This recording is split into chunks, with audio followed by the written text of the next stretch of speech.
Hey guys, and welcome back to the Natty scene with your host AJ Morris, and today we are back for episode 4 with another cool Natty bodybuilder, and today we have got Josh Bridgman. So Josh really doesn't need an introduction, or at least not a massive one, because he has been a guest already on the Teen Muscle Radio podcast, which for listeners who are expecting a podcast from Teen Muscle Radio, it is kind of still running. It's a sister podcast, but to be fair, at the moment I'm really enjoying Josh opening up his IG story, I'm really enjoying putting out the Natty Scene podcast because I look forward to these more as a host, and I feel like I can just basically get more frequent, more enjoyable content out there, and that's what I'm all about. And I'm sure that Josh, as a content producer himself, can agree. When you make a YouTube video or when you put out a post, it's quite prevalent that you enjoy doing that. And I think to a certain extent, I was starting to not really enjoy sitting down for an hour talking about kind of very similar things that other podcasts are doing. So I wanted to go in a bit of a different direction and do something fresh. So anyway, enough about sort of the direction of the podcast. And now on to Josh. Josh is obviously a men's physique competitor. So we've had bodybuilders so far. Josh is going to be the first men's physique competitor to step into the podcast arena. And he is prepping at the moment. So he's prepping for shows later into the year. And he has also got a girlfriend, a better half that's prepping also. So we're going to sort of dive into some subjects on that as well, which I find very interesting. And yeah, his girlfriend Sammy has done, I'm sure we'll explain and run through it, but unreal well. Yeah. It's crazy what's happened this year with her results, and I'm sure that Josh is going to be replicating some of them very soon. So, Josh, the pressure is on. Josh, so welcome to the podcast, dude. Welcome back. And how's prep going so far? Like, how are you? How are things? Thank you, mate. Good to be here. I've been so excited since the first episode came out. So to be on it, crazy, so good. Prep's been going well. Now I'm at this point. It's been going well. Obviously, everyone goes through the bumps and trying to just getting out the cobwebs, getting into that routine of prep. What were the initial bumps, do you think, mate? I think because I've pretty much prepped myself, like always, and I've always done my own thing, and I know what I can do. Yes. So actually get, because for those of you listeners that don't know, I'm coached by Jordan Peters. Yeah. So actually giving myself to a coach is really difficult. Like when I was putting on weight, like, okay, fair enough, like put up calories, get stronger. I've done that before. But when it comes to losing weight and I'm doing things that I think I should be doing maybe faster, or maybe I shouldn't have added this in so quick, and actually doing things that I potentially don't agree with, has been quite a hard thing to come to terms with, as you know as well. So yeah, it's been good. It's been good, and I've said from the start, like, I'm going to give myself 100%. There's going to be no stone unturned. What he says, I will do, and I'll learn as much as I can, even if it's to the detriment, even if it's to the positive. Like whatever it is, like that's how you got to learn. You got to get straight into the deep end. I think I have done that. So at this point, at about 5.5 weeks out, I'm feeling pretty good so far. Yeah, for sure. So how long have you been prepping so far, Josh? When did you start? So I started at 16 weeks out. Okay. Possibly kind of started to bring food down, but still in a massive surplus, probably 18, 17 weeks out. Yes. And then kind of moved into actual fat loss phase about 16 weeks. So yeah, so I'm about 10.5 weeks deep now. I think I've lost 13.5 kilos. So, like 28 pound. Cool. And I'm still lifting the same weight as I did when I started. So that's been the mind blowing thing. It's just like epic, though. I'm stronger than when I was 14 kilos heavier nearly. Like, it's crazy. Fucking mental, mate. And this is why I love, like, me and you. Like, I think me and you bounce back and forth on socials quite a lot and motivate each other. And I think we constantly prove to one another that we can still hold our strength, and like other people are like, bro, like, how are you doing this? And essentially, guys, like, a lot of this is our mindsets before we started. Like me and Josh, I can remember, like, even before you started prep, when we had brief chats together, like we would say that we're gonna like literally leave nothing unturned and make sure that we tick every single box to maximize our strength retentions. And now obviously you've made recent changes to the way that you work and your days and things like that, so potentially now you're in a more favorable position to just essentially tick boxes and stay in a very chill sort of bodybuilder environment. So yeah, what sort of like recent lifestyle changes have you gone through? Just to sort of briefly walk us through how you've moved. Sort of, I know you were living in London and now you're sort of living back at home. So what was the sort of the main reason for the lifestyle change, and how have you found that impacted your prep in so far? Yeah, so I originally was out in the countryside in a place called Stroud, in the Cotswolds, just a very, very quaint little town, and I'd been there for a long time. I'd been to uni and things, so I'd been off and I'd come back, and I just needed, once I'd finished uni, I needed that change. I needed some new stimulus. I needed some excitement in my life, so I just thought, fuck it, I'm just going to go to London. It's craziest, most exciting place of them all. Yeah. So I went there. I had a little bit of money saved, but I needed to get a part-time job. So I got a job when I was there, and I did the online coaching thing as like a part-time thing, just kind of in my extra hours. And I just came to terms with, after 6 months there, I just thought, am I really living this kind of lifestyle that I want to be living? Like, can I give everything into what I actually want to give to?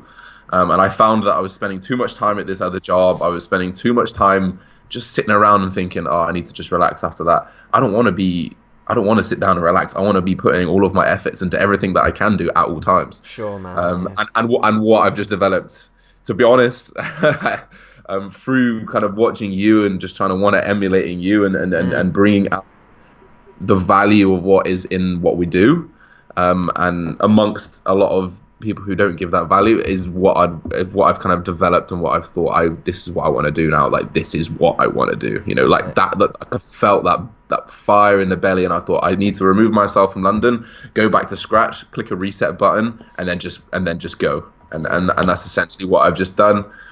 In terms of lifestyle, because I had a job that was on my feet, I just do more walks now to match my steps that I was doing. Yeah.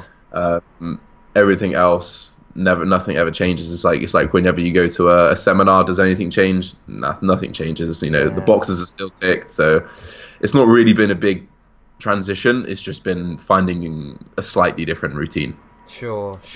Awesome. Well, yeah, I know exactly how that feels. Like, I had a big change in my last prep where I sort of like left work and went into full-time online coaching, and I was doing also some hours in a gym, shift work at that point in time. And I just remember it being like, I don't know whether you can relate, but I feel like every day, I don't feel it so much now, but when I initially made that change, I felt like every day I was on holiday. Like, every day I was just like off school feeling, which is really fucking odd, because it takes a while to get used to it. And you actually, like, for me now, like, being where I am in my competition prep, it's gone so fast because I don't even notice days or weeks anymore. Like, they just fly by because sometimes there's always something to do, or at least I'm just enjoying things so much that I don't ever like clock watch really or think about things too much. So I think it's definitely the best environment for us to be in. And obviously, like, we're very lucky. I constantly remind myself how lucky I am to be able to do this. So other things with your prep going on. So people love, obviously, numbers. People love data and knowing where people are at with regards to what they eat and bloody how they cook every single damn meal. Like, the amount of times I get asked, like, oh, what's that on your oats? And I'm like, come on, just leave me alone. It's like, how many grams of egg whites are you using that meal? And I'm like, just have a guess. Just hazard a guess and just make your own meal, for God's sake. So yeah, I'm a bit wound up by these constant stupidity with regards to meals. But for you, Josh, your calories started like sort of Brian Shaw level, and where do they start, and where have your calories sort of reached now, and what give us an idea as to the rough changes that were made over the course of sort of the last 10 weeks, 11 weeks? 10 weeks. Yeah, 10. Yeah. So managed to hit a very nice high in my bulk season of about 6,200 calories. Okay. That was 5 days a week, and then 2 days a week I'd hit probably 3,500. That'd be the rest days. Sure. So it kind of took me to an average of about 6,000 essentially over the week. From there, we did an initial big drop of probably about 700 calories. So I was actually still eating 5,300 calories, but I lost about 4 kilos that first week from the 700 calorie drop, just because of water, because of food in my system. Yeah, of course. Because my body didn't actually want to be that heavy, and I could feel it. My body just got rid of that weight so quickly, because it just thank fuck for this, because I was really trying to push the limit in terms of muscle growth. The Saurine and then the Saurine was abundant, fully in. And then kind of just over the week to week, we just took out calories. Nothing changed from post-workout meal. So my post-workout meal was actually the same as when it was at 6,000 calories at the moment. Nice. So we just kind of manipulated post-workout, pre-workout, and then we're just taking out some fats here and there. Cool. Very, very gradual process. You know, everyone knows the drill. Alongside bringing up my activity level. So my activity's always been at 10,000 steps, just because of work that I was doing in London. So we just kept that the same throughout. I haven't actually changed my steps yet at all. Okay. I've just added a 20-minute walk before bed, which is a very, very, very really light pace. I just go on somewhere as flat as I can find, and I don't worry about hills or anything like that. I just go calm, 20 minutes. Yeah. And then just whittle down my calories to about. I go off a meal plan, so it's never kind of exact macros. Sure. This was a bit weird because all I used to do was just be on MyFitnessPal, high day, low day. What can I fit in here? What can I fit in there? So it's a bit of a different approach. Do you find there's less food focus with that approach, mate? Yeah. I also don't know whether the food focus has come because I've remembered what I did last year, and I was just obsessed. Why do you think you're obsessed? I just think I just became this restricted being of just how much can I restrict myself? How much can I pull here? I just wanted to push the boundaries as much as I could, and in doing so, I was losing the balance of thinking about food as fuel, and I kind of lost my long-term goal in the long. Retaining full, I didn't even have any concept. To be honest, I've learned so much this year. It's been crazy. I didn't have any concept of fullness. I just thought I had to get lean and flat, and I was lean. I was flat. Yeah. I didn't even think about training. Oh, I'm cutting now. I'm not going to get stronger anymore. I'm going to do 4 sets of 20 every single set. It's just it doesn't make sense. Yeah. What I was doing. So just that realization of just understanding fullness. And I would say that through my 10 weeks, I've had one real refeed, one real refeed of about 980 carbs. Yeah, I was 980 grams of carbs. Fuck, I had about 4 bagels, 3 bananas, jam everywhere. It was insane. Really hard to put away. Yeah, so I've only had one. Yeah. And what did your weight do after that, mate? I lost weight. Yeah, I was 0.2 down. Yeah. Crazy, man. Yeah, but I held that for a while. So yeah, sure. That was quite nice.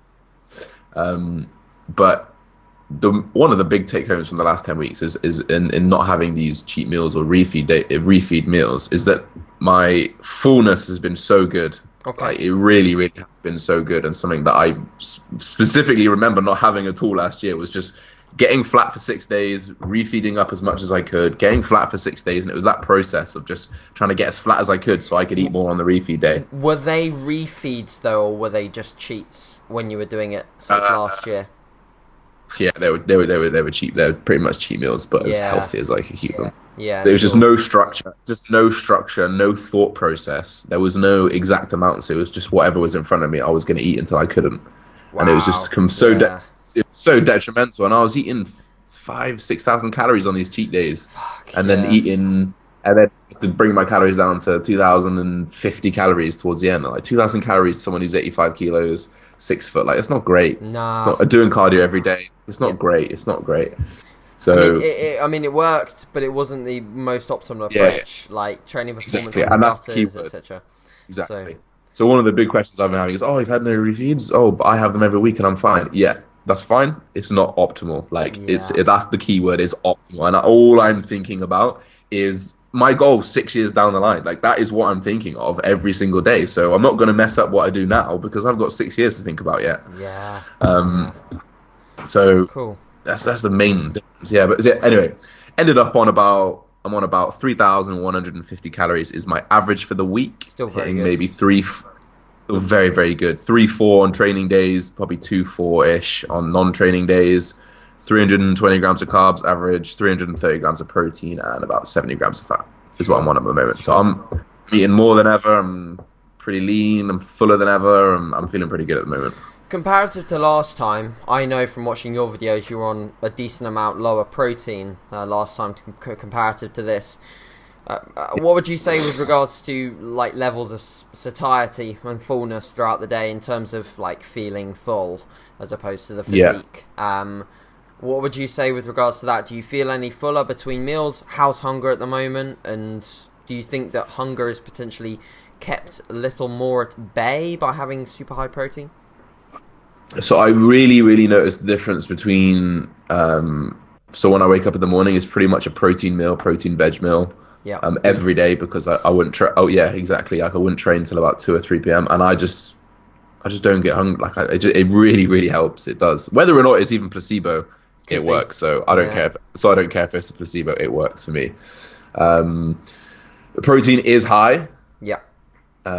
Lots of comments about that. Love it. Just got to ignore probably, it, crack on. Yeah, exactly. Which is exactly what I do, and justify it where I need to justify it. But yeah, in terms of satiety, how the hell you say it? Yeah, it's been pretty. It's been pretty decent. I am having those days now where I'm a bit like, and I'm still eating a lot of food, but my activity is pretty high. So I think that's probably why. Hunger's kicking in on like 3,100 calories though. That's almost a good sign. Yeah. You're in a very good place, metabolically. That's really good. Yeah, that's exactly it. I mean, I've got 6 weeks left of my first one, and then I've still got to think about the next one and the next one and the next one, and that's still another 3 months. Like I've got to stay this lean, so you got to be thinking long term as well. Yeah, so it's all good pulling calories now to get leaner, but I've got to think about the food I've got to eat later on. So. Yeah, sure. So to wrap up, sort of what's happened over the last sort of 10 weeks. I know that you had off-season coaching from JP, and we talked a lot about what you learnt through that in our last episode. So if anyone hasn't checked that out, then please do, because Josh talks a lot about what he learnt from JP over the last sort of off-season. If there were 2 things that you've really taken home over the last sort of 10 weeks with regards to competition prep and how Jordan approaches things, what would you say are the biggest 2 things that you've learned, and 2 things that you potentially take into your clients and your own preps in the future? Yeah, so 100% the importance of keeping your food high. Like I really, really understand. Like I can feel the difference now. Like, as someone who's competed for the last 3 years, like this has been crazy to me to be able to be so full, to get the pumps I'm getting every single day without fail for 10 weeks in a row. You know, maybe 1 or 2 sessions that feel a bit shit, but like just the importance of just prioritizing that training, intra, post workout food, and keeping that food as high as possible for as long as possible has been really mind blowing in terms of just like the way I look harder, I look denser, I look fuller. Look at the pictures, I'm like, have I really gained that much? Like, so I'm always trying to wait until I see I'm absolutely peeled, then I can see how much I've actually gained.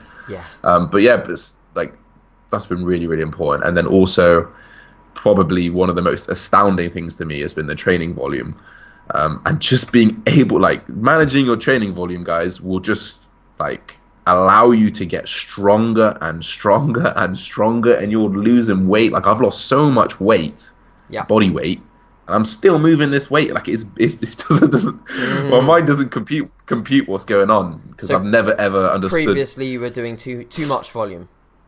Way too much volume. I couldn't recover. I was sore for a week. It's just not efficient. Nothing is efficient. You know, it's not optimal. Like we said, optimal is the key word here, guys. I mean, if you want to optimize everything you're doing, you need to manage all of these variables. And I think those two variables, the training and then the eating has been revolutionary, because they're also the two key ingredients to bodybuilding, and they have completely changed for me over a year.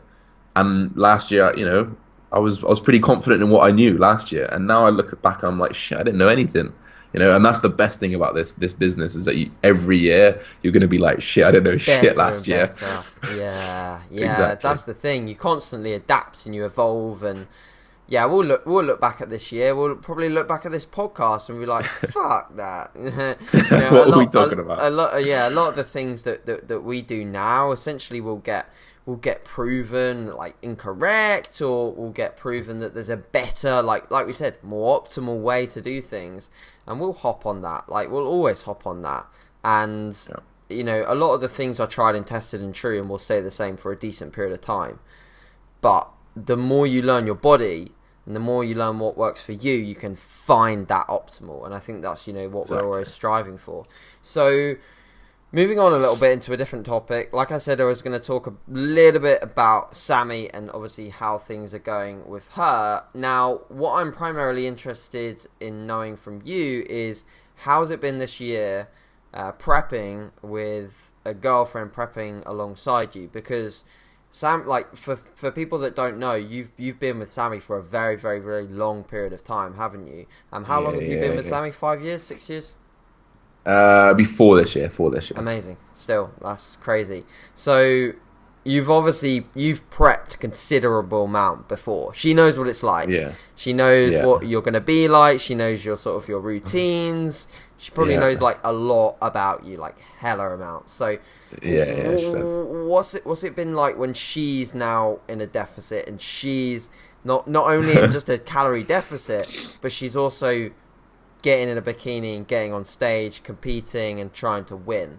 Like, what has that been like? What's the positives, and also what have been potentially some of the negatives? Like, be honest. I'm sure that she won't mind being honest. No, she won't. Mm-hmm. I'll do the positives first. Okay. It's been amazing. Mm-hmm. Like, I've enjoyed being on the other side of the table, because I realized what a dickhead I was. Like, I realized I really pushed the boundaries last year, and but that also came with the dieting and the training that I was doing. I've been a lot better this year. Yes. But it's been really motivating. Cool. To observe. I mean, don't get me wrong. Like, I watch your prep every day, and I see how you look nearly every day. I see your face change. Like, I can see that, but like, to actually see that person every single day, and to a majority of our relationship known her as, like, I'm not going to say a bigger girl, but like someone who hasn't been shredded. Yeah. Like, it's just been crazy, because it's been a goal of hers for so long, and for her to actually it was a mental switch that I saw happen, and she just flicked that switch, and it was into routine. Okay, that's it. Variable, tick, tick, tick, tick. And it just came off, and it's been so motivational to watch for myself. Like, it's like, I go into sessions like, shit, like, that's my motivation right now. And then like, actually watching her compete is pretty emotional. Like, I almost get more nervous than when I'm competing. I'm like shaking. I'm like, this is it. Like, I've seen every tear, I've seen every blood, I've seen every happiness, I've seen everything.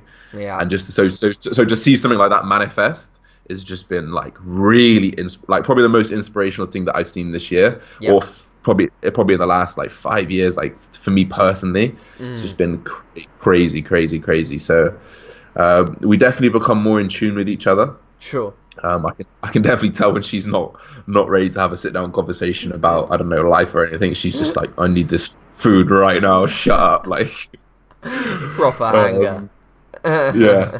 I've learned the benefits of vegetables, as she will often snack on a whole courgette. Yeah, that's what I was going to ask. Yeah, because I imagine like her food being lower, her cardio being higher. Yeah. You sort of look at her and you're like, man, like, with my food and my cardio, I should learn to man up. I know. No, I sometimes compare my cardio to like bikini girls, and I'm like, I'm fine. I can do this. Yeah, I know. It's been one hell of a journey. Like, so many ups, so many downs. But it's been really, really good to get to the end of the journey, or even just to make the next step in the journey, because obviously she's now qualified for Worlds and Arnold's and all this kind of crazy. It's been mind-blowing to see. Very emotional. But overall, negatives, very much worth it, yeah? Much worth. Yeah. 100% worth it. Yeah, You do it over and over and over and over again. Yeah. In terms of negatives, definitely step on each other's toes quite a lot. Okay. Yeah. That's understandable. Do you think I should do this? Do you think I should do that? I don't know. And then it's just like little stupid arguments just happen very, very easily. Yes. Especially the last few weeks as I've started to have a few shit days. I've been pretty good. The focus has pretty much been, okay, Sammy's competition. And it's actually been quite good for me because I don't think about my own prep. I just do it. Yeah. So, okay, we think about the competition. Okay, is everything ready? The next competition, is everything ready? Now it's me. So now everything is, Josh, have you posed this? Have you done this? Send me your pictures from today. Josh, what's your weight today? Like, that's the shift. And it's been quite nice to not actually have to focus every single week on my prep. I remember last year, every week, send all my check-in pictures to Sammy, all my weights, all my feedback, same thing that I would like do to myself.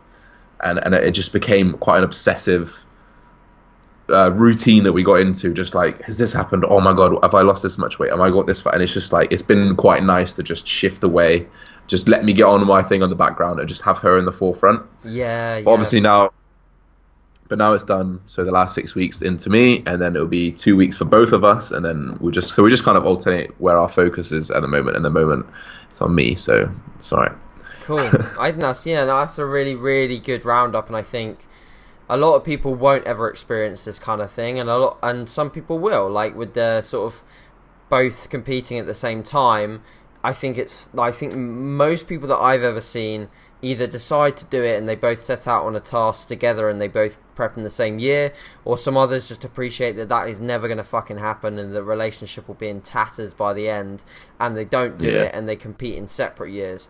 So the fact that you two have been able to, do this and stay very, very strong and supportive of each other, I think from an outside looking in, I think that's probably developed around the fact that Sammy saw you compete for a couple of years beforehand, and that you had such a strong, stable relationship before you went into things together. Because I think, if you're in your first year of a relationship and you both were just like, you found each other on Instagram and you both started prepping, and I think that would probably end in a bad way. So I think the stability that you guys got is, very admirable. So a really good job, and obviously both of you are killing it. And I think it is certainly a motivating aspect for both of you to have each other driving towards the goal for sure. Definitely. So Definitely. To give listeners an idea as well, like what are your specific show plans? Like when is not when, we know when it is, 5.5 weeks. What show is it? And then what shows potentially are going to follow that one in 5.5 weeks? Yeah, so the first one is Birmingham qualifier, UKBFF. Yep, UKBFF. I wanted to try something different. I did the competition the week before the Welsh last year. They say, you never know how hard a qualifier is going to be, but I wanted to just get into the toughest one of the year, which tends to be the Birmingham one. So I wanted to jump straight in. Snap. Like I'm here for business this year. I've never been so on point for so long. Like this is the year that I just want to make my stamp on the industry. Yes. September, Arnold Classic in Europe. I absolutely bombed out of it last year during my peak. Just came in flat and watery and looked like a little boy on stage because they're a lot bigger as well. So I kind of want to just see if I can get the top 15. That would be very, very nice. Okay. And this men's categories now, mate? Are you out? Yeah. So they're all men's now. Yeah. I think it was men's last year as well. So the year a couple of years ago it was juniors. Okay. So men's last year, men's this year. Completely bombed out of the Arnold's. See if I can get retribution. British finals. I want top 3 straight up. Like that's the way the cookie's got to crumble. 5th last year, got to be top 3 this year, or I'm not going to be happy. Probably won't be happy unless I win anyway. But it's just the competitive thing that I have in my head. Man. I know what you mean. It's so frustrating because I was really, really chuffed with last year because being 24. In the untested federation, like it's quite difficult. Like a lot of the guys are very clearly, not that anything against them, but very, very clearly on something or on some supplements. Sure. So I was very happy with what I did, but a big part of me was like, still want to win though.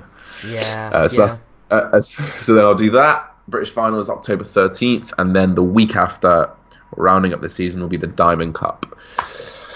and that'll be it. Stature, the bigger the show, like it gets more stacked, and obviously like, towards the end of the year, it's going to be pretty cool to watch what you're doing, and obviously peaking between like week to week. It's going to be difficult. I've got the same, probably the same task going on myself with a few shows where I'll do one weekend and then the next weekend I'll be doing another one after it. So yeah, it's definitely going to be interesting to follow this for sure. One other thing that I was going to ask as well is with regards to what you are doing coming up to yes, this is what I was going to ask. I had a brief moment of mind fog there. Right, so with Men's Physique, what was the reasoning behind that? When you started competing and you looked at shows and wanting to get into things, what was the reasoning behind the choice of Men's Physique? And is there any chance in hell that you'll ever step on a bodybuilding stage? So I kind of fell in love with the idea of going to the Olympia and being an IFBB pro, and I see, right, and all this.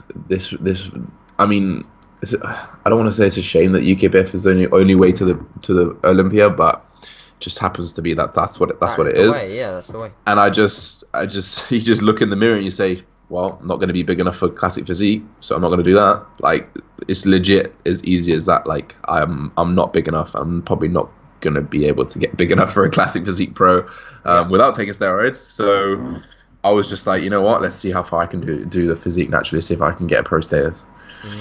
And that's it.